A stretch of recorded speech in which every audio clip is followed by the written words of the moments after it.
Halo semuanya, selamat pagi, siang, sore, dan malam. Kami dari Komposi Jamur Merang ingin mempresentasikan proposal kami yang berjudul Budidaya Jamur Merang dengan Pemanfaatan Limbah sebagai Upaya Peningkatan Ekonomi Masyarakat di Desa Sukaratu, Kecamatan Cilebar, Kabupaten Karawang.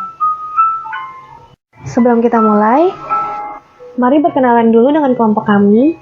Yang pertama, ada ketua kami yang bernama Bisma Kesyafa, ada Alvin Madegeren selaku anggota pertama, Yurika sebagai anggota kedua, Sungsung Santoso sebagai anggota ketiga, lalu yang terakhir ada William Andre Suryadi sebagai anggota keempat. Untuk judulnya sendiri, mengapa proposal kami memilih judul seperti ini? Karena banyaknya limbah di Indonesia yang tidak bermanfaat, seperti limbah kardus, kapas, dan juga limbah organik.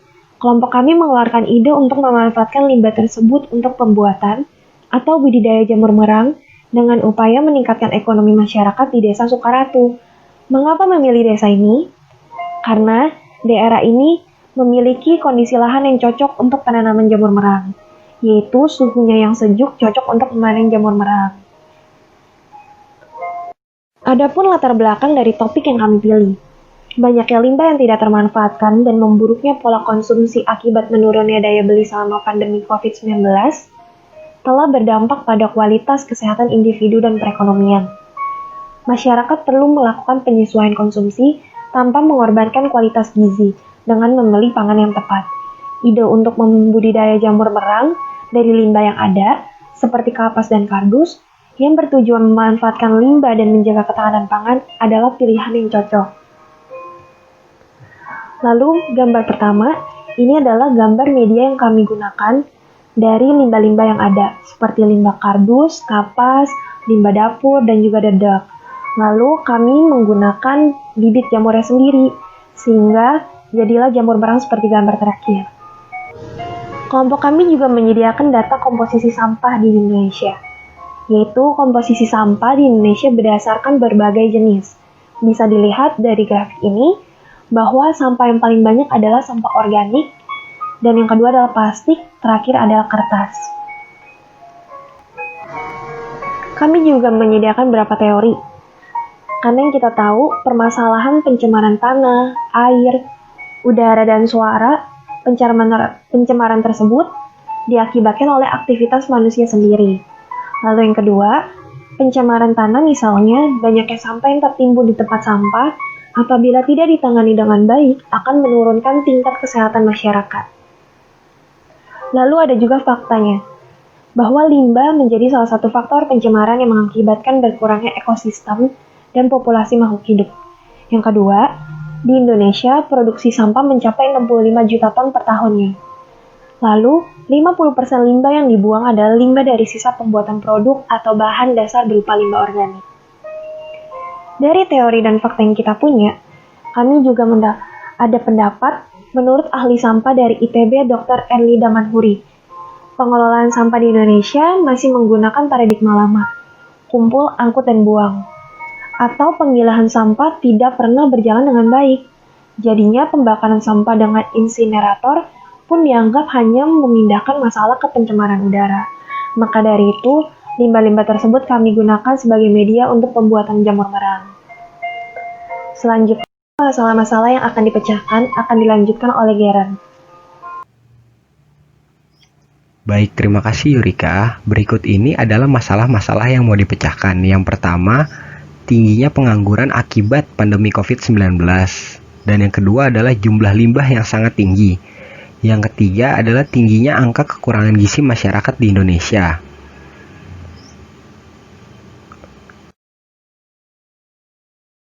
Berikut ini adalah tujuan dari program kami. Yang pertama adalah menambahkan keterampilan kepada masyarakat tentang budidaya jamur merang. Yang kedua, alternatif upaya memasyarakatkan budaya go green. Yang ketiga, meningkatkan produktivitas masyarakat dan meningkatkan perekonomian masyarakat. Berikut ini adalah manfaat program yang akan kami jalankan. Yang pertama, menambah wawasan kepada siapa saja yang berminat untuk memulai bisnis atau berwirausaha dan menambahkan penghasilan. Yang kedua, memberikan informasi kepada siapa saja bahwa limbah industri dan limbah dapur dapat digunakan untuk budidaya jamur merang. Yang ketiga, memberdayakan masyarakat untuk lebih produktif.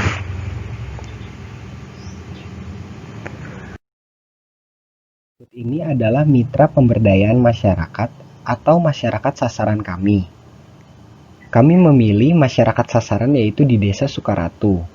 Kondisi sosial sebagian besar masyarakat Desa Sukaratu bermata pencarian sebagai petani, dengan mata pencarian sampingan sebagai tukang ojek, tukang beca, penjual warung, dan toko kecil, dan lain-lain. Namun, angka pengangguran di desa ini masih sangat tinggi. Menurut Kepala Desa Sukaratu tahun 2020, untuk umur produktif di desa ini masih sangat tinggi. Namun, kurangnya pengetahuan masyarakat terhadap metode yang tepat dalam pengelolaan produk hasil pertanian menjadi salah satu penyebab kurangnya produktif masyarakat di desa ini. Kondisi ekonomi berdasarkan data kantor kepala desa setempat tahun 2020, masyarakat di Desa Sukaratu secara ekonomi masih dalam taraf menengah ke bawah dengan penghasilan tidak menentu, dan rata-rata penghasilan mereka kurang dari 1 juta per bulan. Berikut ini adalah lokasi dari mitra kami, yaitu Desa Sukaratu. Desa Sukaratu berada di Kecamatan Cilebar, Kabupaten Karawang, Provinsi Jawa Barat. Desa Sukaratu yang terletak di sebelah selatan kota Karawang berjarak kurang lebih 20 km dari pusat kota Karawang dengan luas wilayah kurang lebih 4,52 km persegi. Kondisi fisik Desa Sukaratu sangat sejuk dan tenang, jauh dari kebisingan dan polusi udara.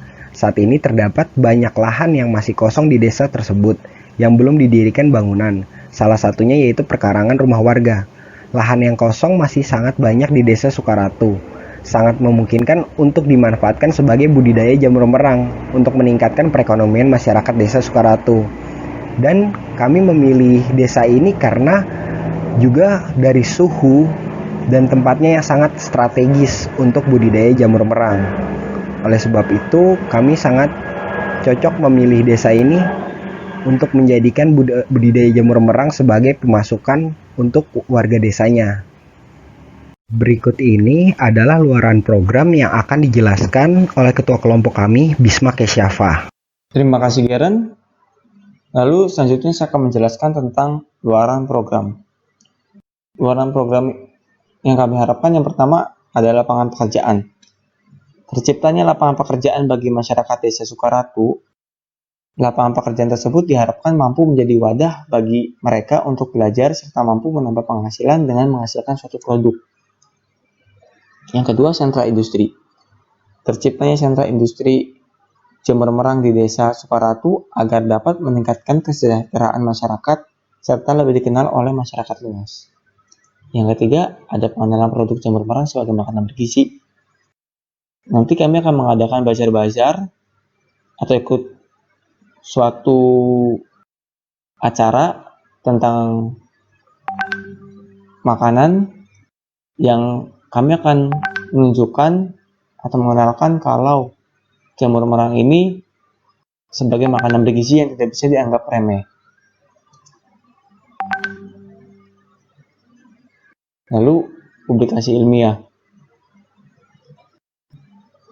Publikasi ilmiah tentang hasil produk kepada masyarakat luas agar dapat menunjang keberhasilan serta keberlanjutan program ini, dan diharapkan dapat dijadikan contoh dan diadopsi oleh pemerintah Karawang, bahkan pemerintah Indonesia, dalam mengatasi masalah kemiskinan, pengangguran, dan problem kelangkaan bahan baku dari si jamur merang ini.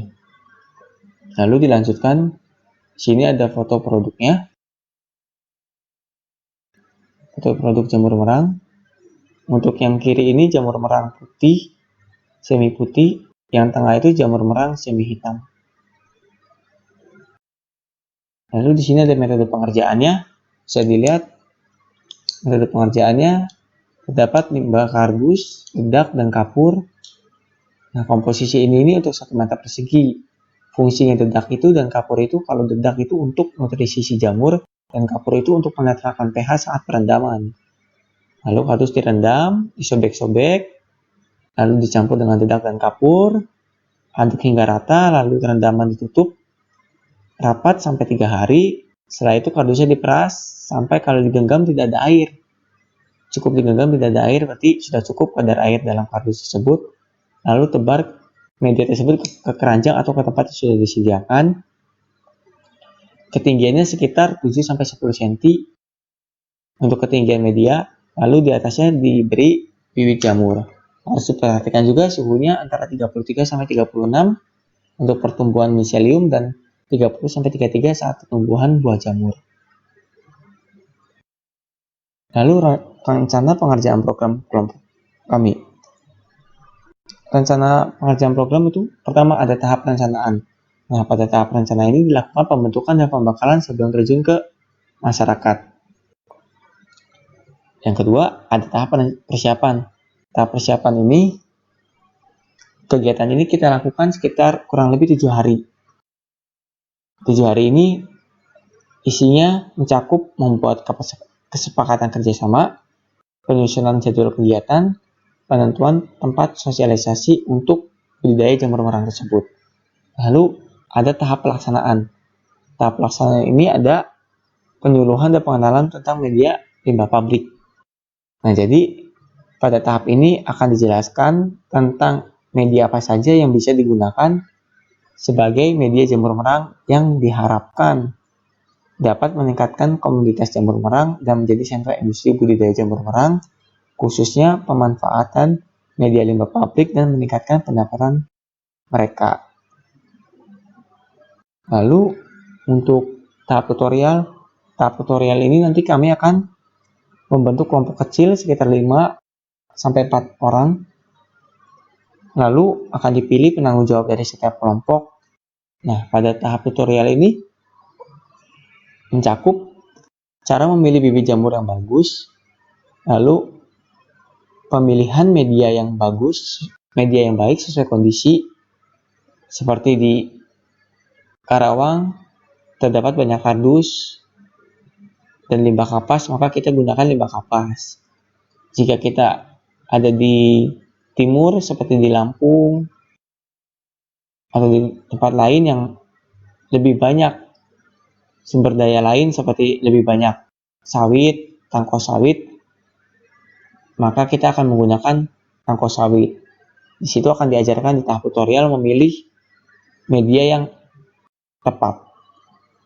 Lalu menentukan suhu yang baik untuk pertumbuhan jamur. Nah, karena suhu ini sangat amat berpengaruh pada pertumbuhan jamur dan mempengaruhi juga di warna jamur. Nah, oleh karena ini kita akan ajarkan suhu yang cocok bagaimana dan cara mengatasinya jika suhunya drop atau kepanasan. Lalu menentukan takaran bibit yang pas.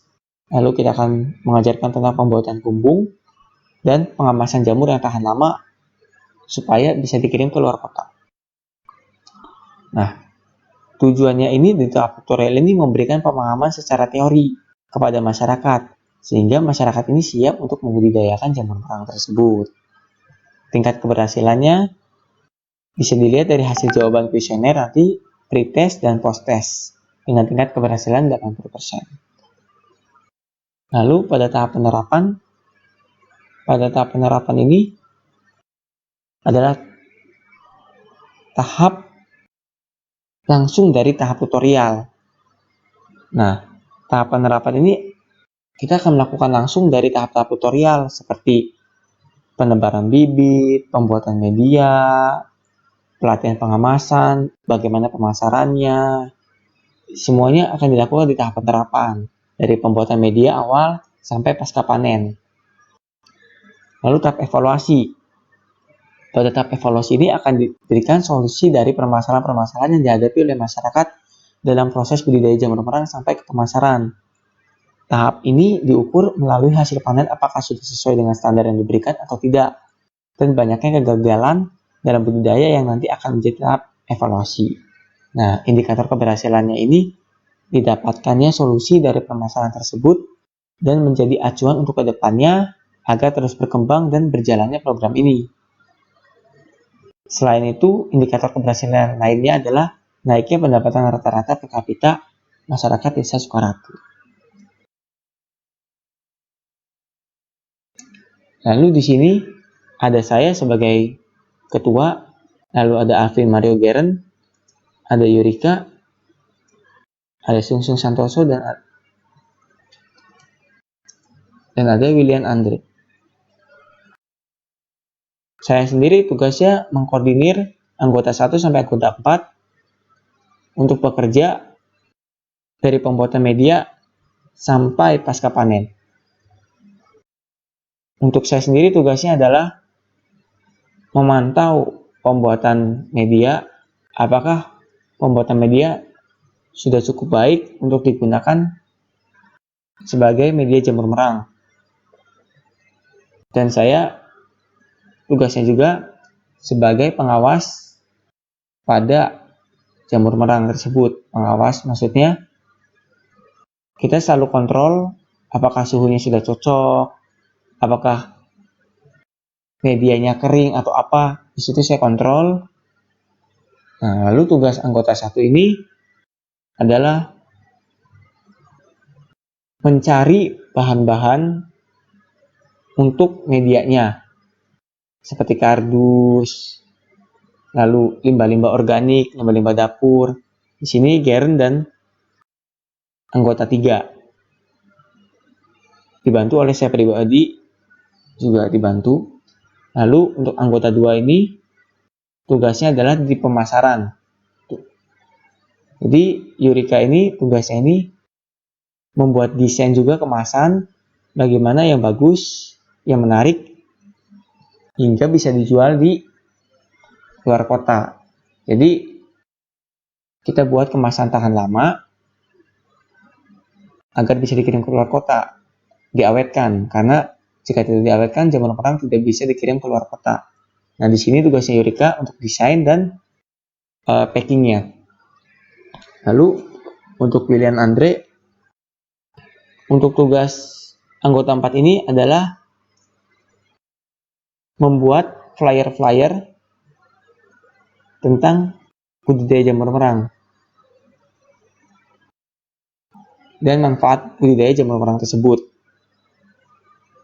Serta untuk anggota 4 ini akan membantu dalam pembuatan rumah jamur tersebut. Sekian presentasi dari kelompok kami. Jika ada pertanyaan, bisa di chat di kolom komentar.